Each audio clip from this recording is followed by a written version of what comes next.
추수감사주일 이 아침에 좋으신 하나님의 은총이 우리 수상 가족들이 함께하기를 빕니다. 여러분은 이 세상에서 가장 아름다운 마음을 가진 사람은 어떤 사람인가 이렇게 생각하십니까? 어떤 사람이 가장 아름다운 마음을 가졌다고 생각하신지요? 저는 감사할 줄 아는 사람, 이 사람이 아름다운 마음을 가진 사람이다 이렇게 생각합니다. 이 감사라고 하는 언어는 인간이 가질 수 있는 최상의 언어입니다. 예수님께서는 마음에 가득한 것을 입으로 말한다라고 말씀하셨기 때문에 이 감사하는 사람은 감사의 언어 이전에 이 감사의 마음을 소유한 사람입니다. 마음에 감사가 넘치는 사람은 생각부터가 감사에 젖어 있는 겁니다. 감사하는 생각이 흘러넘쳐서 감사가 나오고 또한 감사하는 마음이 또 넘쳐서 그 고백으로 감사 고백으로 나오는 것입니다. 생각한데 우리는 이 감사가 굉장히 쉽게 여깁니다만 실제 삶 속에서 보면 진정한 감사를 드리기가 쉽지 않다는 겁니다. 오늘 말씀 보면 예수님이 10명의 나병 환자를 고쳐줍니다. 그런데 그 병 고침을 받고서 예수님께 나와서 감사합니다 라고 엎드려 이렇게 경배하고 영광을 돌린 사람은 한 사람뿐.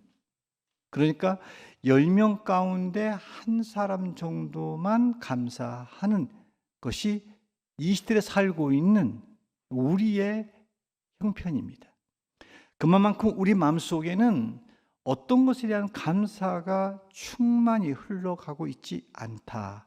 병리적 현상 속에 우리가 살고 있다. 이렇게 보면 될 것입니다. 예수님은 감사하기 위해서 돌아온 이 사마리아 사람으로 인해서 매우 감격하십니다. 반면에 그토록 큰 은혜를 입고서도 돌아오지 아니한 이 9명의 이 고침받은 사람에 대해서는 어찌하여 그들이 함께 감사하지 않는 것에 대한 마음의 서운함과 섭섭함이 있는 것을 보게 됩니다. 우리가 살고 있는 이 시대에 있어서 이 감사가 쉽지 않습니다. 그런데 우리 주변에 보면 이 감사를 하는 사람들을 부류시켜 보면 이런 사람들이 주로 감사를 합니다. 그 첫 번째는 하나님의 은혜를 아는 사람입니다. 자기가 받은 은혜가 하나님으로부터 왔다라고 그렇게 인정하는 사람, 이 사람은 진실로 감사합니다. 내게 오늘날 베풀어진 은총과 축복과 따라오는 모든 것들이 이게 내가 잘나서 내가 획득하여 내가 그것을 얻은 바 됐다고 생각한 사람은 그 부분에 대한 감사가 없습니다. 그러나 이게 하나님의 은혜지, 하나님의 축복이지 라고 그렇게 인정한 사람만이 감사할 수 있습니다.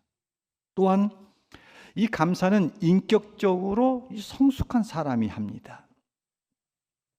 미숙한 사람은 소중하고 귀한 것을 이미 받았습니다. 그런데 받은 것 가운데서 감사하는 게 아니라 받지 못한 것을 주목하고 집중해서 자신에게 없는 것 때문에 불평을 하는 겁니다. 감사할 수 없는 여건 속에서 감사하는 것은 이 성숙한 영혼의 고백입니다. 나가서 이 감사는 깊은 깨달음이 있는 사람이 합니다. 아무리 많은 것을 받았어도 깨닫지 못한 사람은 미련한 짐승 같습니다.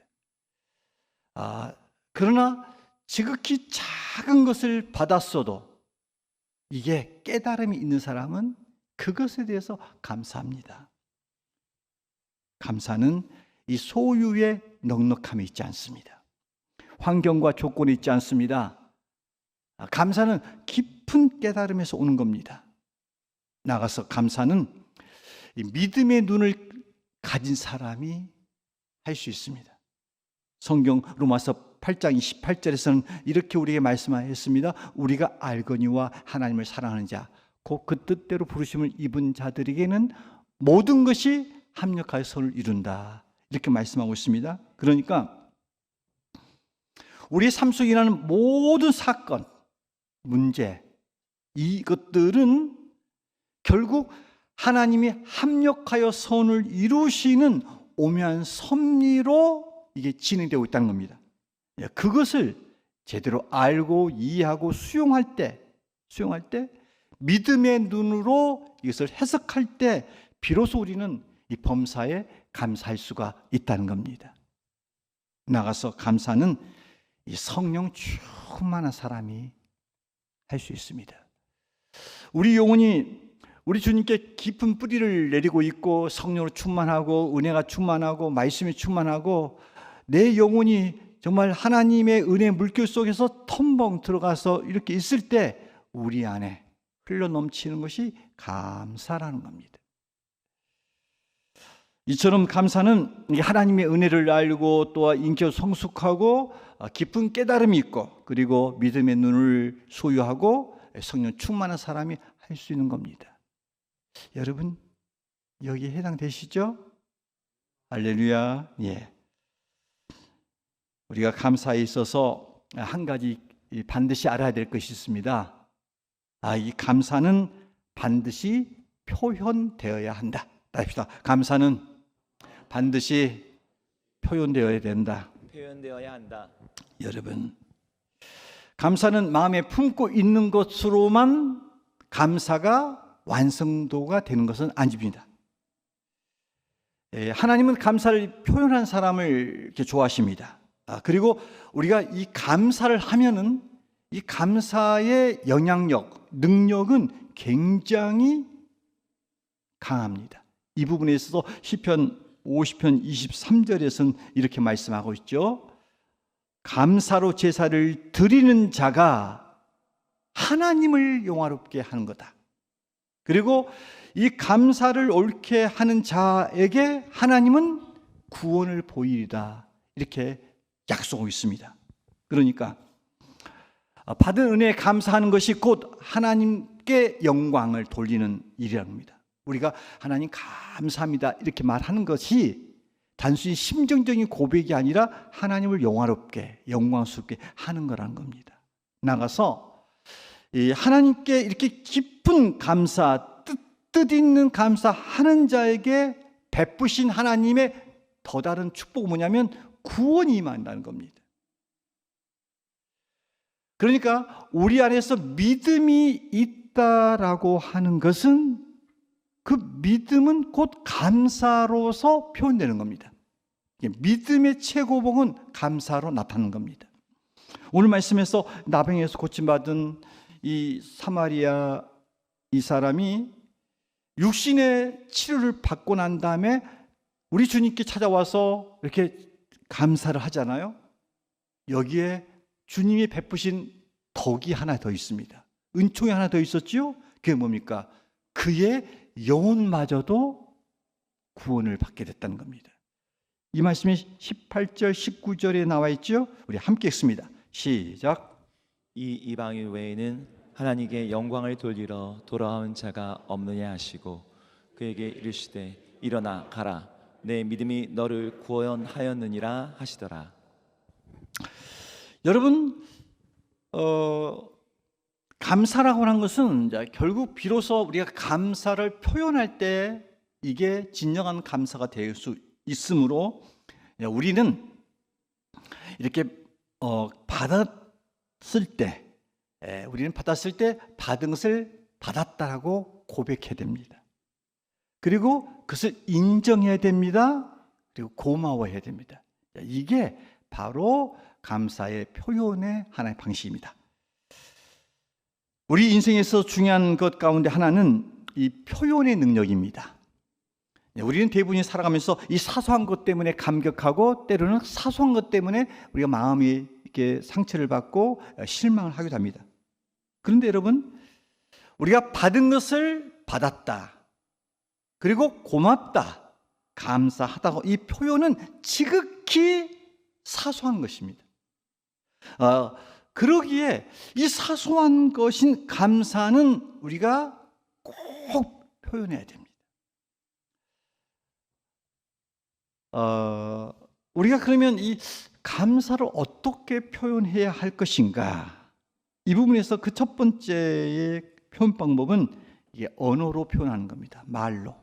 그것이 15절, 16절에 기록되어 있습니다. 함께 읽을까요? 시작. 그 중에 한 사람이 자기가 낳은 것을 보고 큰 소리로 하나님께 영광을 돌리며 돌아와 예수의 발 아래에 엎드려 감사하니 그는 사마리아 사람이라.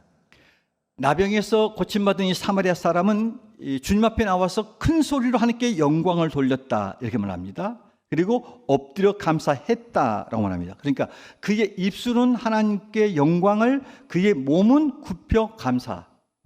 구체적인 하나의 표현이 있는데 특별히 이게 언어적 표현이 따라왔다는 겁니다.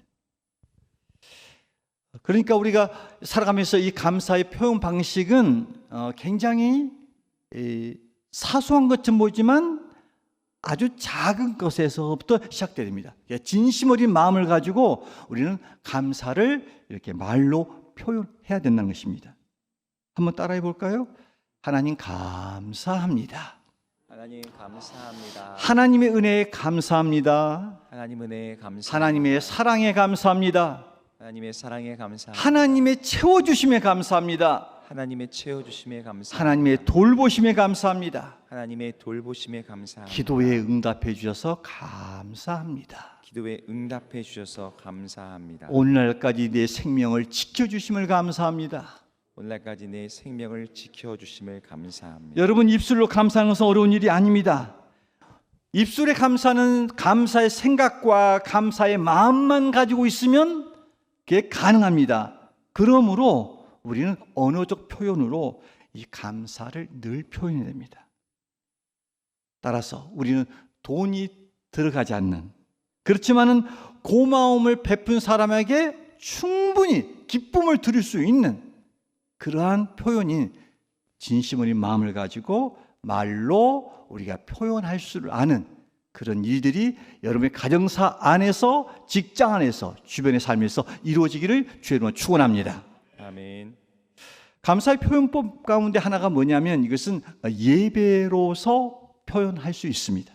16절에서 우리가 그것을 힌트를 얻을 수 있습니다. 16절 말씀 함께 읽습니다. 시작. 예수의 발 아래 엎드려 감사하니 그는 사마리아 사람이라. 고침을 받았던 이 사마리아 사람은 이 감사하기 위해서 예수님의 발 아래 엎드렸다 이렇게 말합니다. 예수님의 발 아래 엎드렸다는 이 이야기는 예수님을 경배했다라는 의미입니다. 왜 그렇게 했을까요? 고침받은 사마리아 사람은 자신의 불치의 병을 고쳐준 사람을 주목한 겁니다. 이런 역사가 없었습니다. 이런 사례가 없었습니다. 말씀으로만 그 당시에 이 나병이라고 하는 이 문둥병이 고침받는 일은 없었습니다. 그런데 그들이 우리를 불쌍히 여겨달라고 그렇게 간구함으로써 그것이 이루어진 것을 직접 체험합니다. 그때 이 사마리아 사람은 자신이 일어난 놀라운 사건을 통해서 그렇게 내게 말씀하시고 내 몸에서 이러한 현상을 일으켰던 그 원인자인 그분이 누구인가를 알게 됩니다. 그는 진정한 그리스도요, 하나님의 아들, 전능하신 분인 것을 깨닫게 됩니다. 그러자 그가 그분 앞에 나와서 엎드려 경배했다는 겁니다. 여러분, 우리가 하나님 앞에 예배를 드린다고 하는 것, 이것은 하나님의 은혜, 하나님의 사랑, 하나님의 은총을 경험한 사람이 하나님께 나와서 그것이 감사해서 너무나 은혜로워서 이게 축제로서 드려지는 예배가 우리가 드려지는 예배입니다. 예배는 우리가 고난과 역경과 슬픔이 있어서 그 문제를 가지고 와서 해결하고자 하는 그러한 차원의 일도 있고, 때로는 우리 삶 속에 실패와 낭패와 넘어짐이 있어서 회개하는 차원도 있지만, 더 정확하게 말하면 예배는 우리의 삶의 실패의 보고서를 가지고 인생에 있어서 우리 인생이 찢겨지고 마치 쓰레기통에 버려지는 휴지가 조각처럼 그런 구겨진 인생을 가지고 겨우 들고 와서 하나님 이것을 어떻게 좀 펼쳐주십시오, 이것을 어떻게 펴주십시오 라고 하는 통곡의 자리가 아니라 우리 삶 속에서 하나님을 만나고 하나님과 동행하시고 하나님의 축복을 안에서 있었던 것들을 우리의 일주일 삶 속에서 누리면서 경험한 것, 이것을 우리가 주 앞에 나와서 승리의 보고서를 가지고 예배 드리는 것, 이게 바로 예배인 거예요. 따라서 이 예배는 우리 안에서 하나님의 은혜, 은총에 대한 감사, 이게 예배인 거예요. 그러니까 만약 우리 마음속에 구원의 은혜, 구속의 은총, 이것들이 가슴 저리게 너무나 다가와, 그러면 우리가 어떻게 해야 됩니까? 예배 자리에 나오는 거예요. 그래서 예배 자리에 나와서 하나님 감사합니다, 날 구원해 주셔서 고맙습니다, 이렇게 고백하는 시간이 예배 시간이므로 진정 여러분 모두는 날 구원하신 주님의 은총을 진정 여러분들께서 가슴 깊이 감사하다면 늘 예배 자리를 삼하시기를 주의로 축원합니다. 아멘. 예배를 드림이 곧 하나님께 감사를 표현하는 또 하나의 방편입니다. 세 번째, 감사에는 이 구체적인 행동이 따라와야 됩니다. 15절 다시 한번 읽을까요? 읽습니다. 시작. 그 중에 한 사람이 자기가 낳은 것을 보고 큰 소리로 하나님께 영광을 돌리며 돌아와.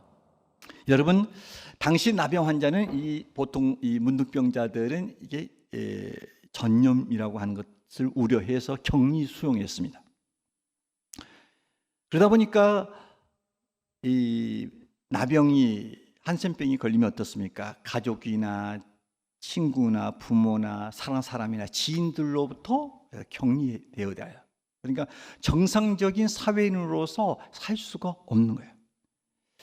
그들이끼리만 뭉쳐놓았을 때 찾아오는 고독과 외로움과 슬픔과 인생에 대한 것들이 얼마나 처자르기 힘들었겠어요. 오늘 이 10명의 이 나병 환자들이 예수 그리스도의 은총을 통해서, 말씀을 통해서 그의 지시에 따라서 순종하며 나가는 과정 속에서 그들이 고침받았을 때 그들이 찾아오는 그 기쁨과 환희가 얼마나 컸겠어요. 그렇기에 이 사마리아 이 한 사람은 주님 앞에 큰 소리로 예수님께 영광을 돌리는 거 아닙니까? 그 안에 기쁨이 넘친 것만큼 감사 소리가 그렇게 탄성을 자아냈다는 것입니다. 그런데 이 10명 가운데 한 사람이었던 이 사마리아 사람은 나병을 고침받은 다음에 똑같이 다른 9명처럼 사회적 격리의 상황에서 이제는 어떻게 합니까? 가족을 만날 수 있고 친구를 만날 수 있고 사랑하는 이를 만날 수 있고 여러 사람을 만날 수 있는 이 상황 아닙니까? 그러면 어떻습니까? 사람은 정말 자기의 상태가 변화된 것과 참으로 달라진 것들을 다른 사람에 알려서 사회 구성으로서 함께 살고 싶은 것이 그 안에 일어나는 인지상정이 아니었겠습니까? 그런데 이 사마리아 사람은 그가 가던 길을 돌이켜 옵니다. 그리고 먼저 자기를 치료주신 주님께 나와서, 생명을 주신 주님께 나와서 자기 생각과 가던 길을 돌이켜 돌아와 다시 그분께 감사와 영광을 돌리고 있는 것을 보게 되어집니다.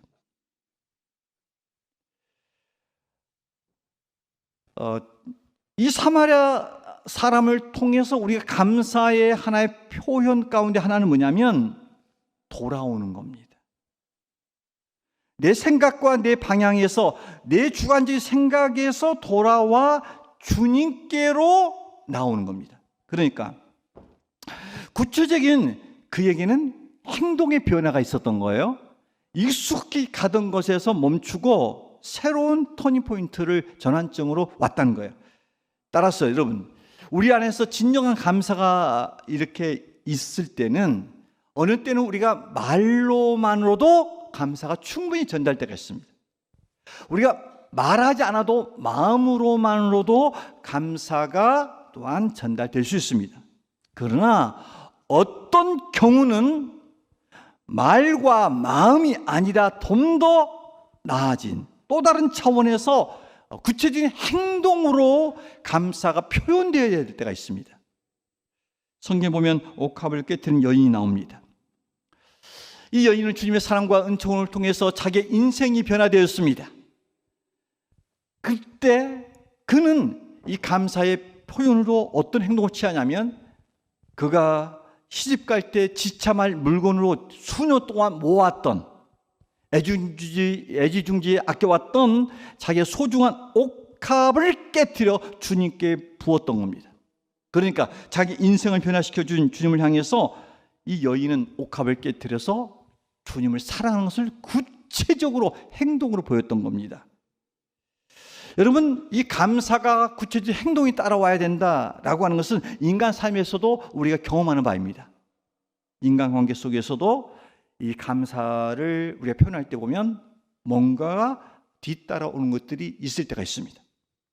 뭐 항상 그런 것은 아닙니다만, 우리 안에서 감사가 있고 고마움이 있을 때, 형편이 될 때, 그때는 어떻습니까? 인간 사이에서도 말로만 아니라 심정으로만 아니라 선물이나 다양한 방식으로 감사 인사를 할 때가 있습니다. 이처럼 하나님의 은혜와 사랑을, 감사함을 느낀다면 어떻게 표현해야 됩니까? 하나님 감사합니다 라는 이 언어적 표현이 따라와야 됩니다. 그리고 때로는 이 고마운 마음속에서 참으로 고마움을 가지고 하나님 앞에 예배 자리를 사모함이 필요합니다. 그런데 어떤 경우는 이게 표현된 방식이 물질로 감사를 해야 할 때가 있다는 겁니다. 오늘 우리가 추수감사절입니다. 이 추수감사절은 매주마다 있는 게 아니고 매달만 있는 게 아니에요. 1년에 딱 한 번이에요. 그러니까 이것은 하나님이 우리에게 제정하신 하나의 구약적인 원리에 비추하여 이 추수감사절은 정해진 거거든요. 그러니까 우리가 한 해에 결산하는 차원에서 감사가 되어져야 되는 시간이 추수감사절이에요. 그런데 성경에 보면 이 하나님께서 정해 주신 이 특별한 절기는 특별하게 지켜야 될 행동 양식이 기록이 되어 있어요. 궁금하시죠? 예, 신명기 16장 16절 17절을 함께 주목해 보겠습니다. 자, 읽겠습니다. 시작.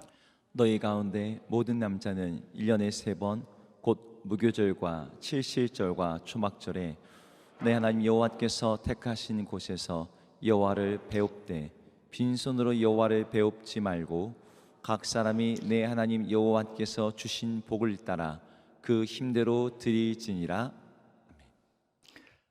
하나님께서 정해놓으신 이 절기 때는 하나님께 감사를 드리는 방식이 구체적으로 이렇게 기록되어 있어요. 빈손으로 여호와를 뵙지 말고 여호와께서 주신 복을 따라 그 힘대로 드려야 한다라고 말합니다. 여러분, 이 부분에서 불편함을 갖지 마세요. 우리가 주 앞에 나왔을 때는 늘 감사 예물을 준비하죠. 그런데 그 드리는 것들에 대한 기준이 뭐냐면 여호와께서 주신 복을 따라 드리는 거예요. 그러니까 여러분이 하나님 앞에 드리는 이 예물 때문에 시험에 들 이유는 없습니다. 불편할 필요가 없습니다. 하나님께서 주신 복에 따라서 하면 되는 거예요. 저는 그런 것을 경험한 적이 있어요. 저는 이제 뭐 제 세대는 거의 다 가난한 세대를 자랐던 거 아닙니까? 그런데 제가 하나님 앞에 순종을 했거든요. 다니던 회사를 주께서 그만 다니고 내 길을 따르라고 선지학교를 가라고 저에게 말씀을 하셨어요. 그것이 굉장히 갈등이 많았죠. 제가 직장을 그만두면 우리 집안의 가난 때문에 이것이 어렵다는 것을 제가 인지하고 있었기 때문에 저는 피해 갔거든요. 그런데 주님이 저에게 강권적으로 말씀하셔서 제가 주 앞에 순종을 하기로 했어요. 그런데요, 제가 신학교를 딱 가고 난 다음에 이게 15일 만에 두 가지 사건이 나타나요. 하나는 저희 집이 철거를 하는 거예요. 저희는 이런 스트리트 집도 아니고요. 루핑 집에서 살았어요. 루핑 집이 뭐냐 모르면은 예배 끝나고 가서 조사해 보세요. 예. 가마니보다 조금 나은 거기다가 이게 천으로 종이 천에다가 이 타마구라고 그래야 뭐라 요즘 뭐라 그래 그걸? 도로에다가 칠해낸 거 이게 까만 것이 뭐라 그래? 타마구 맞아요? 그냥 맞는 걸 합시다. 전달은 타마구에다 모래를 뿌려가지고 비가 오면 어때요? 빗방울 또록또록 떨어지는 거기에 살았거든요. 갑자기 여러분 눈이 나를 너무나 심히 불쌍히 여기는 마음인데 그렇게 안 해도 해요. 그런 상황이어서 집이 이제 철거 명령에 딱 내려왔고 첫 번째, 두 번째는 어머니가 유방암이 딱 걸린 거예요. 유방암. 그때 제가 하나님 앞에 자신 있게 기도했던 바가 있습니다. 어떤 거냐면 하나님, 내게 주신 것이 없잖아요. 어머니의 여의도의 성모병원에 갔더니 유방암에서 진단과 첫 번째 수술 개념이 그 당시 30만 원을 갖고 라는 거예요. 30만 원은 저희 집이 50만 원짜리 단 방 한 칸에서 자그만치 7명이 살았거든요. 그러면 30만 원 갖다 주면 20만 원짜리 집은 없고 있을 수도 있겠지, 월세 하면. 그런데 그런 난제를 당했을 때 제가 하나님의 자신이 있었던 거냐면 하나님, 아니 나에게 복을 주신 게 없잖아요. 물질의 복이. 주신 자도 여호와시요 취하신 자도 여호와시라 했는데 나에게 주신 것이 없어요. 근데 나에게 뭘 달라고 병원비를 가져오라고 어머니 몸에 이런 병이 생겼습니까? 이 생각이 딱 들잖아요. 그러니까 결론이 뭐예요? 하나님이 나에게 주신 것이 없으니 이 병은 병원에 가서 돈을 투자해서 고칠 병이다 아니다? 아니다. 그럼 어떻게 돼? 하나님이 책임질 병이다. 이게 딱 나오잖아요. 그래서 제가 한 게 뭐예요? 저는 금식밖에 한 게 없어요. 금식했던 제가 한 5일 금식을 했던 것 같은데 3일째 다음날 하늘에서 불이 임하여서 어머니가 유방암이 이렇게 다 태워서 그 다음날 아침에 항문을 통해서 피덩이가 쑥 빠져서 지금 어머니 그때가 49세였어요. 49세 지금 91세를 하고 계세요. 할렐루야. 때로는 좀 감격도 하고 그래야 되지. 집이 일들 아니라고 그렇게 생숭당하네. 다시 말하면 우리가 하나님께 감사 제사를 드릴 수 있는 근거는 뭐냐면 우리가 이렇게 주신 복을 따라서 힘대로 드리면 된다는 거예요. 그렇기 때문에 우리가 이 절기 때 드려지는 이 예물은 하나님의 은혜에 대해서 무관심하게 지나쳐서는 안 됩니다. 우리 중에는 오늘 추수감사절이야 뭐야 이거 이렇게 오늘 처음 이렇게 쇼킹한 뉴스를 듣는 것처럼 온 사람이 있어요. 그러면 이런 사람들이 어떤 생각이냐면 오늘 모르고 아무것도 준비한 것이 없다 패스를 하는 사람도 있어요. 패스하면 안 돼요. 제가 이제 제 심정 말한 것이 아니라 주님 말씀대로 빈손으로 여호와를 절기를 거쳐가면 안 된다는 거죠. 그 대신 여호와께서 주신 복을 따라서 다시 말하면 자기 형편과 처지에 따라서 주 앞에 예물을 드림으로써 감사를 표현한다는 것입니다. 한번 물어볼게요. 여러분 주님이 정해놨잖아요. 절기 때 빈손 오지 말고 여호와께 주신 대로 너희가 그 형편에 따라서 힘껏 드리라. 이 말이 기쁨으로 들려오세요? 기쁨으로 들려오세요? 여러분 우리는 이런 생각이 있어요.